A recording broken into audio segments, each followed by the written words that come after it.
Latest updates ఎప్పటికప్పుడు పొందడానికి studio యువ వాట్సాప్ ఛానల్ ని ఫాలో అవ్వండి. లింక్ డిస్క్రిప్షన్ లో ఉంది. పవర్ స్టార్ పవన్ కళ్యాణ్ ఇప్పటికే హరిహర వీరమల్లు పెండింగ్ షూటింగ్ పూర్తి చేసిన సంగతి మనందరికీ తెలుసు. దీంతో యూనిట్ అంతా సీజీ పనుల్లో పడ్డారు. అలాగే మంచి రిలీజ్ తేదీ కోసం సెర్చ్ చేస్తున్నారు. జూన్ లో రిలీజ్ ఉండే అవకాశం అయితే ఉంది. అలాగే పవన్ ఓజీ షూటింగ్ కు సంబంధించి డేట్లు కేటాయిస్తున్నట్లు కూడా తెలుస్తోంది. ఎప్పటి నుంచి జాయిన్ అవుతాడో తెలియదు, కానీ ఇక ఓజీ టీం ని వెయిట్ చేయించడని తెలుస్తోంది. అలాగే హరీష్ శంకర్ తో పట్టాలెక్కించాల్సిన ఉస్తాద్ భగత్ సింగ్ కూడా ముహూర్తం పెట్టే అవకాశాలు అయితే కనిపిస్తున్నాయి. ఓజీతో పాటు ఆ చిత్రాన్ని కూడా రీస్టార్ట్ చేసే అవకాశం అయితే ఉంది. మరి సురేందర్ రెడ్డికి ప్రాజెక్ట్ పరిస్థితి ఏంటి అంటే ఆ ప్రాజెక్ట్ రద్దయిందని సమాచారం. సూరితో ఎలాంటి సినిమా కూడా లేకుండా ఒప్పందాన్ని రద్దు చేసుకున్నట్లు తెలుస్తోంది.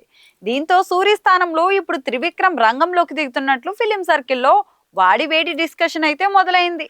ఈ ఇద్దరి కాంబినేషన్ లో తర్వాత ఒక సినిమా ఉంటుందంటున్నారు. ఈసారి ఆ చిత్రం ఏంటో ప్రతిష్టాత్మకంగానే ఉంటుందని వినిపిస్తోంది. స్నేహితుడు త్రివిక్రమ్ అడిగితే పీకే ఎందుకు కాదంటాడు. కాకపోతే అందుకు కాస్త సమయం పడుతుంది. ప్రస్తుతం చేతిలో ఉన్న సినిమాలు పూర్తి చేయాలి. అలాగే త్రివిక్రమ్ కూడా విక్టరీ వెంకటేష్ హీరోగా ఒక చిత్రాన్ని తెరకెక్కించాలనుకుంటున్నారు. ప్రస్తుతం ఆ సినిమా పనుల్లోనే బిజీగా ఉన్నారు. వాస్తవానికైతే బన్నీతో చిత్రాన్ని పట్టాలెక్కించాలి, కానీ మధ్యలో అట్లీ రావడంతో గురూజీ వెనక్కెళ్లారు.